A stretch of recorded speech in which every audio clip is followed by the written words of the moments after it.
Di penghujung waktu, ketika fitnah terbesar menyelimuti dunia, Dajjal akhirnya muncul. Rantainya terlepas dan ia melangkah keluar dari tempatnya yang tersembunyi selama ribuan tahun. Ia pertama kali muncul di daerah Isfahan, Iran disertai ribuan pengikutnya. Dari sana, ia mulai menjelajahi dunia, menyebarkan tipu dayanya, mengaku sebagai nabi, lalu sebagai Tuhan. Dengan sihir dan kekuatan yang diberikan kepadanya sebagai ujian bagi manusia, ia mampu menurunkan hujan di tempat yang ia kehendaki dan menumbuhkan tanaman di tanah yang tandus. Banyak manusia yang tertipu, tergoda oleh janji-janji palsunya. Langit telah lama tidak menurunkan hujan, bumi mengering, dan kelaparan melanda umat manusia. Dalam 3 tahun sebelum Dajjal muncul, dunia telah dilanda musim kemarau yang dahsyat. Pada tahun pertama, sepertiga hujan ditahan oleh Allah. Pada tahun kedua, 2/3 hujan tidak turun, dan pada tahun ketiga tidak ada setetes pun air yang menyentuh bumi. Tanaman mati, hewan ternak berguran, dan manusia mulai kehilangan akal sehat mereka karena kelaparan yang melanda. Dalam kondisi inilah Dajjal muncul, membawa tipu dayanya, menawarkan kemakmuran kepada siapa saja yang bersujud kepadanya. Ia memasuki kota demi kota, menawarkan kesuburan bagi tanah yang gersang, membangkitkan orang mati yang sebenarnya adalah jin yang menyerupai mereka, dan membawa kekayaan yang membuat manusia silau. Para pengikutnya semakin bertambah, terdiri dari orang-orang yang imannya lemah, kaum wanita yang mudah terpengaruh, dan para pendosa yang telah lama meninggalkan ajaran Allah. Namun tidak semua manusia tergoda. Ada hamba-hamba Allah yang tetap teguh dalam keimanan mereka, dan salah satu di antara mereka adalah Nabi Khidir. Di suatu tempat yang tidak diketahui, ketika Dajjal dan pasukannya melintas, Nabi Khidir muncul dan menantangnya. Dajjal yang selama ini mengaku sebagai Tuhan, kini berhadapan dengan seorang hamba Allah yang telah hidup sejak ribuan tahun dan menyaksikan berbagai peristiwa besar dunia. Nabi Khidir menatap Dajjal dengan penuh keyakinan dan berkata, "Engkau bukanlah Tuhan. Engkau hanyalah makhluk lemah yang penuh kebohongan." Dajjal tertawa, menatap Nabi Khidir dengan mata butanya yang mengerikan. Ia mengangkat tangannya dan berkata, "Jika aku bukan Tuhan, maka lihatlah apa yang bisa aku lakukan." Di depan semua orang, Dajjal menebaskan pedangnya dan kepala Nabi Khidir terpenggal. Tubuhnya terjatuh ke tanah, sementara darah mengalir membasahi bumi yang kering. Para pengikut Dajjal bersorak meyakini bahwa Dajjal telah membunuh orang yang menentangnya. Namun, keajaiban terjadi. Dalam sekejap, kepala Nabi Khidir kembali bersatu dengan tubuhnya, dan ia berdiri seolah-olah tidak terjadi apa. Ia menatap Dajjal dengan penuh keyakinan dan berkata, "Kau bisa membunuhku berkali-kali, tetapi aku akan tetap hidup dengan izin Allah. Engkau tidak lebih dari seorang pembohong." Muka Dajjal berubah marah, tetapi ia tidak bisa melakukan apa-apa. Nabi Khidir telah menjadi ujian bagi manusia, menunjukkan bahwa Dajjal hanyalah seorang pendusta, bukan Tuhan seperti yang ia klaim. Di tengah fitnah yang semakin besar, para pengikut Dajjal mulai meragukan kehebatannya. Mereka melihat dengan mata kepala sendiri bahwa Dajjal tidak mampu mengalahkan Nabi Khidir. Namun sebagian tetap tersesat, memilih percaya pada ilusi daripada kebenaran. Fitnah terus berlanjut. Dunia semakin kacau hingga akhirnya di saat yang telah ditentukan, Isa alaihissalam turun dari langit. Dengan tombaknya, ia menghabisi Dajjal di gerbang kota Lut, Palestina, mengakhiri fitnah terbesar dalam sejarah umat manusia. Tinggallah mereka yang beriman, yang selamat dari ujian besar ini. Sementara itu, Nabi Khidir tetap berada di dunia, melanjutkan perjalanan panjangnya, menunggu takdir Allah yang akan menentukan akhir dari kehidupannya. Di saat dunia menghadapi masa-masa paling kelam, ketika fitnah Dajjal menyelimuti umat manusia, ada satu hal yang menjadi pegangan utama bagi orang-orang beriman, zikir dan keyakinan kepada Allah. Dalam riwayat disebutkan bahwa di antara amalan yang dapat melindungi seorang mukmin dari tipu daya Dajjal adalah memperbanyak bacaan tahlil, takbir, serta berpegang teguh pada ajaran Islam yang lurus.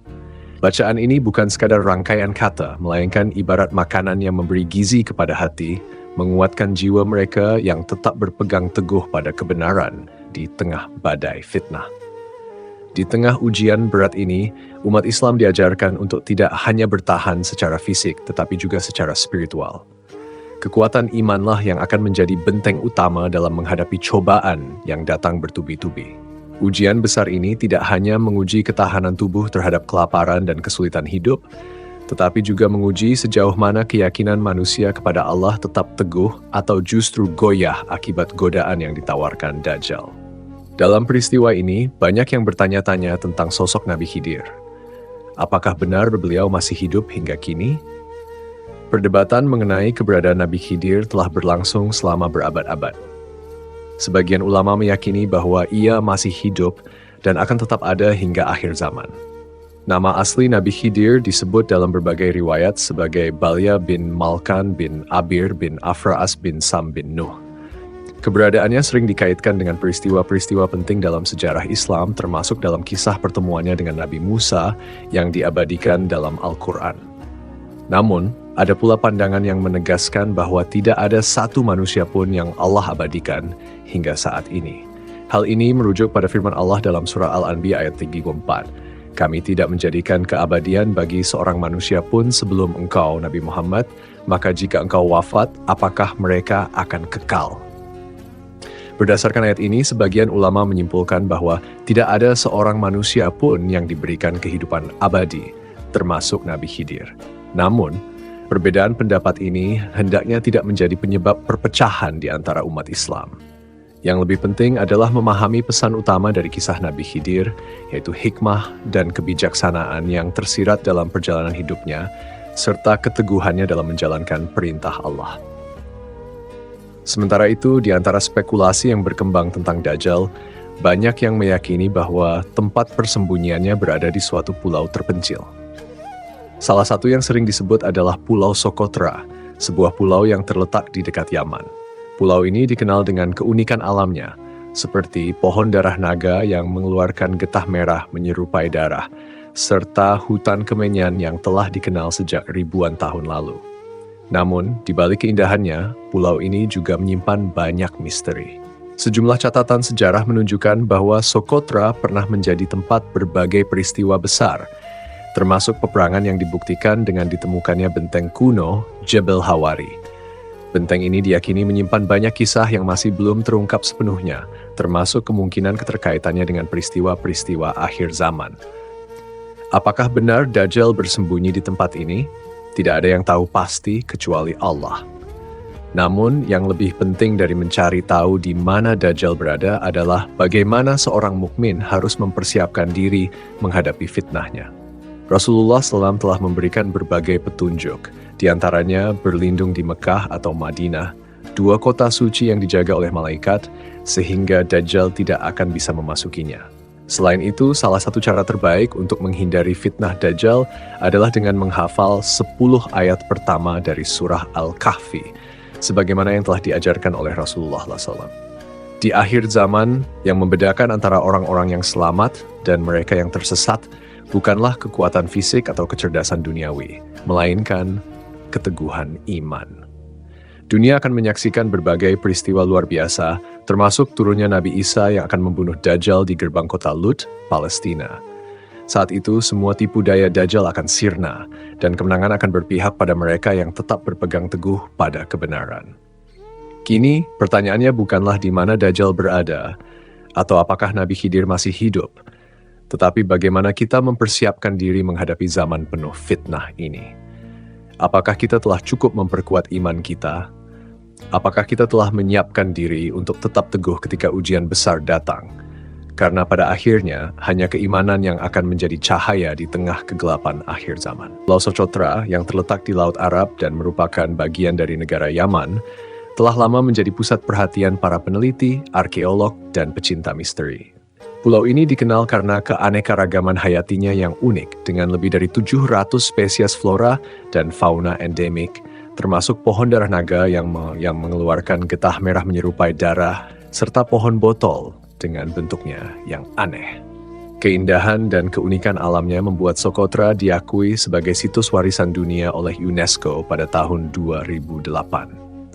Namun, di balik keindahannya, pulau ini juga menyimpan sejarah panjang serta mitos yang mengaitkannya dengan sosok Dajjal dalam eskatologi Islam. Sejarah mencatat bahwa Socotra telah menjadi pusat peradaban dan jalur perdagangan sejak ribuan tahun lalu.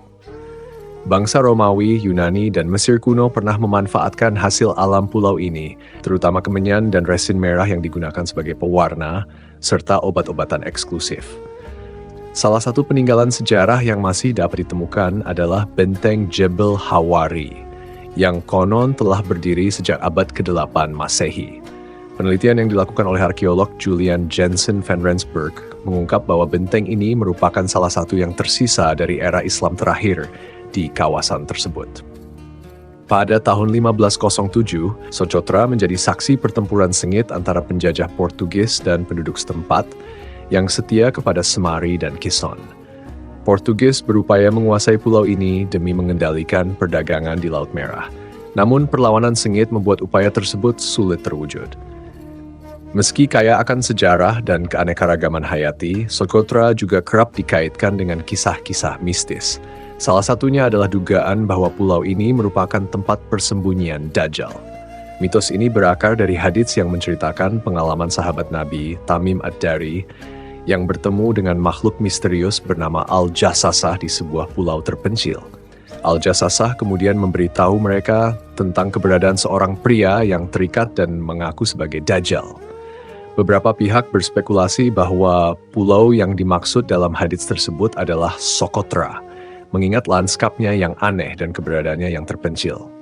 Namun, tidak ada bukti ilmiah maupun dalil agama yang secara eksplisit mendukung klaim ini. Para ulama umumnya menegaskan bahwa cerita ini lebih bersifat legenda daripada fakta yang dapat dipertanggungjawabkan. Selain mitos tentang Dajjal, Socotra juga menyimpan berbagai kisah misterius lainnya, mulai dari laporan mengenai cahaya aneh yang terlihat di malam hari, hingga kepercayaan lokal tentang makhluk-makhluk gaib yang menghuni gua-gua tersembunyi. Beberapa wisatawan dan peneliti yang pernah mengunjungi pulau ini juga melaporkan adanya suasana mistis yang sulit dijelaskan. Meskipun begitu, daya tarik utama Socotra tetaplah pada keajaiban alamnya yang luar biasa, menjadikannya salah satu destinasi paling unik di dunia. Dengan segala keunikan dan sejarahnya, Socotra tetap menjadi subjek penelitian yang menarik, baik dalam aspek ilmiah maupun dalam ranah legenda dan kepercayaan mistis. Pulau ini mengajarkan kita tentang bagaimana alam dan sejarah dapat berpadu dalam satu tempat, menciptakan sebuah wilayah yang memikat sekaligus menyimpan misteri yang belum sepenuhnya terungkap. Pulau Socotra telah lama menjadi pusat perdagangan dan pertukaran budaya selama berabad-abad. Namun, apakah benar ada bukti konkret yang mendukung keterkaitan pulau ini dengan Dajjal atau kejadian mitologis tertentu? Sebaiknya kita melihat Socotra sebagai warisan alam yang luar biasa dan mendekatinya dengan penelitian yang lebih ilmiah dan rasional untuk memahami keunikannya. Meskipun pulau ini memiliki daya tarik dan keindahan yang menakjubkan, klaim yang menghubungkannya dengan Dajjal harus ditangani dengan hati-hati. Kita dapat menghargai warisan alam dan budaya Socotra tanpa perlu mempercayai mitos atau legenda yang mungkin berkembang dari waktu ke waktu. Lantas, mengapa Pulau Socotra mendapat julukan sebagai Pulau Dajjal? Sebenarnya, tidak ada alasan pasti yang dapat dijadikan dasar. Dalam Al-Quran dan hadis, tidak disebutkan secara spesifik di bagian bumi mana Dajjal akan muncul. Riwayat dari Tamim Ad-Dari menyebutkan bahwa Dajjal dikurung di sebuah pulau di suatu tempat di dunia. Karena kemisteriusan dan keunikan Socotra, beberapa pihak mulai berspekulasi bahwa pulau ini adalah tempat yang dimaksud dalam hadis tersebut. Menurut catatan sejarah, nama Socotra diyakini berasal dari bahasa Sanskerta kuno Devipa Sukadara, yang pada masa lalu dipercaya sebagai tempat bagi para penyihir, jin, dan makhluk mitologis. Berbagai mitos dan legenda berkembang di sekitar pulau ini, termasuk kisah tentang ular terbang, sarang burung phoenix, dan burung raksasa rock.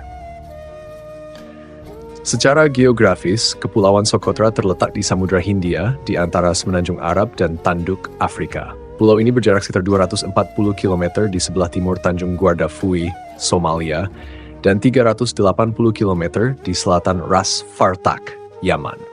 Dengan luas wilayah sekitar 3.796 km persegi, Socotra terbagi menjadi 3 zona utama: dataran pantai, dataran tinggi kapur, dan pegunungan Hagir.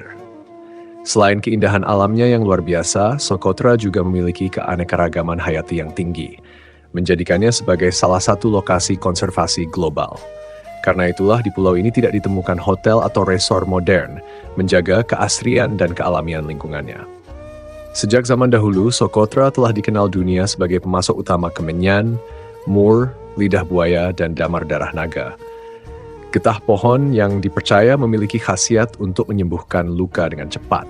Dalam pandangan Islam, Dajjal disebut sebagai sosok yang akan muncul menjelang akhir zaman sebagai fitnah terbesar bagi manusia. Beberapa spekulasi menghubungkan pulau ini dengan keberadaan Dajjal berdasarkan hadis-hadis yang meriwayatkan pertemuan Tamim Ad-Dari dengan makhluk bernama Al-Jassasah di sebuah pulau terpencil. Kisah ini telah banyak diinterpretasikan dan ada yang meyakini bahwa pulau yang dimaksud dalam hadis tersebut adalah Socotra. Media barat pun kerap menyebut Socotra sebagai pulau alien di bumi. Karena ekosistemnya yang unik dan keberadaan flora serta fauna yang tidak ditemukan di tempat lain. Meskipun secara geografis masih dapat dijangkau oleh pesawat dan kapal, pulau ini tetap jarang dikunjungi dan tampak seolah tidak terusik oleh peradaban modern. Hal inilah yang semakin memperkuat rumor bahwa pulau ini adalah tempat persembunyian Dajjal. Namun, penting untuk memahami bahwa klaim ini tidak memiliki dasar ilmiah yang kuat. Islam memang menyebutkan bahwa Dajjal saat ini berada di suatu tempat di bumi, namun lokasi pastinya tetap menjadi rahasia Allah. Sebagai umat yang beriman, sebaiknya kita lebih fokus pada hikmah dan pelajaran dari tanda-tanda akhir zaman daripada terjebak dalam spekulasi yang tidak berdasar. Sementara itu, Socotra tetaplah sebuah keajaiban alam yang patut dijaga dan dipelajari, baik dari segi sejarah, budaya, maupun ekosistemnya. Setelah berlayar di lautan luas, sekelompok pelaut mengalami musibah. Angin kencang bertiup tiba-tiba, diikuti oleh ombak besar yang menghantam kapal mereka. Mereka kehilangan kendali atas kapal dan terbawa arus ke tengah samudra yang tak bertepi. Selama 1 bulan penuh, mereka terombang-ambing tanpa dapat mendekati pantai, hingga akhirnya, menjelang matahari terbenam, kapal mereka terdampar di sebuah pulau yang sunyi dan tak berpenghuni. Ketika mereka menjelajahi pulau itu, tiba-tiba mereka dikejutkan oleh kemunculan seekor makhluk aneh. Tubuhnya diselimuti bulu yang begitu tebal hingga tidak tampak mana bagian depan dan belakangnya. Bahkan mereka tidak dapat membedakan mana wajah dan ekornya. Mereka pun bertanya, "Makhluk apa engkau ini?" Makhluk tersebut menjawab, "Aku adalah Al-Jassasah." Mereka kembali bertanya, "Apa itu Al-Jassasah?" Namun makhluk itu hanya menjawab, "Wahai kalian, pergilah ke tempat itu. Di sana ada seseorang yang ingin bertemu dengan kalian." Dengan perasaan waspada, mereka mengikuti petunjuk makhluk itu dan berjalan menuju tempat yang dimaksud. Di sana, mereka mendapati seorang pria dengan postur tubuh yang luar biasa besar dan tegap. Mereka belum pernah melihat manusia sebesar itu sebelumnya. Tangannya terikat dengan rantai besi dari pergelangan hingga siku, begitu pula dengan kakinya, terbelenggu dari lutut hingga telapak. Orang asing itu menatap mereka lalu berkata, "Siapakah kalian?" Mereka menjawab, "Kami adalah sekelompok pelaut. Kami berlayar di lautan hingga tiba-tiba datang ombak besar yang menghantam kapal kami. Kami terbawa arus selama 1 bulan penuh hingga akhirnya terdampar di pulau ini. Saat menjelajahi pulau, kami bertemu dengan seekor makhluk berbulu tebal yang menyebut dirinya Al-Jassasah. Ketika kami bertanya siapa dia hanya menyuruh kami datang ke tempat ini untuk menemuimu." Pria besar itu lalu bertanya, "Ceritakan kepadaku tentang kebun kurma di daerah Baisan, apakah masih berbuah?" Mereka menjawab, "Ya, pohon-pohon kurma itu masih berbuah." Ia berkata, "Akan datang suatu masa ketika kebun itu tidak lagi menghasilkan buah." Kemudian bertanya lagi, "Bagaimana dengan Danau Tiberias? Apakah airnya masih ada?" Mereka menjawab, "Ya, airnya masih ada." Ia berkata, "Kelak air danau itu akan mengering." Lalu ia melanjutkan, "Ceritakan kepadaku tentang nabi yang diutus di tanah Arab. Apa yang sedang dia lakukan sekarang?" Mereka menjawab, "Dia telah berhijrah dari Mekah ke Madinah." Ia bertanya lagi, "Apakah dia diperangi oleh orang-orang Arab?" Mereka menjawab, "Ya, dia diperangi oleh orang-orang Arab." Lalu pria besar itu berkata, "Ketahuilah bahwa aku adalah Dajjal. Aku hampir diperbolehkan untuk keluar ke dunia. Saat aku dilepaskan, aku akan menjelajahi seluruh bumi dalam waktu 40 malam, kecuali 2 tempat yang tidak dapat aku masuki, yaitu Mekah dan Madinah. Kedua kota itu dijaga oleh para malaikat sehingga aku tidak dapat memasukinya." Setelah mendengar perkataannya, Para pelaut itu segera meninggalkan pulau itu dan kembali ke negeri mereka. Beberapa waktu kemudian mereka menemui Rasulullah SAW dan menceritakan apa yang mereka alami. Setelah mendengar kisah mereka, Rasulullah SAW bersabda kepada para sahabatnya, "Apa yang diceritakan oleh Tamim Ad-Dari ini semakin menguatkan apa yang telah aku sampaikan kepada kalian sebelumnya. Ketahuilah bahwa Dajjal memang ada dan dia akan keluar pada waktu yang telah ditentukan oleh Allah."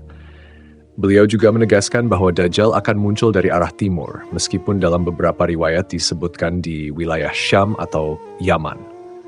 Namun yang pasti, fitnah Dajjal adalah ujian terbesar bagi umat manusia menjelang hari kiamat. Rasulullah SAW pun mengingatkan umatnya untuk selalu berpegang teguh pada keimanan dan berlindung kepada Allah dari fitnah Dajjal.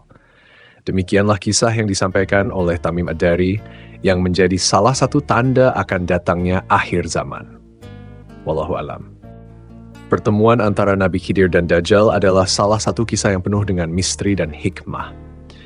Dari peristiwa ini kita belajar bahwa fitnah Dajjal adalah ujian besar yang akan datang di akhir zaman. Oleh karena itu, marilah kita memperkuat iman, meningkatkan ketakwaan, dan selalu memohon perlindungan kepada Allah dari segala bentuk fitnah. Semoga video ini memberikan manfaat dan membuka wawasan kita semua. Jangan lupa untuk like, share, dan subscribe channel Lauhul Mahfudz agar tidak ketinggalan pembahasan menarik lainnya. Sampai jumpa di video berikutnya. Wassalamualaikum warahmatullahi wabarakatuh.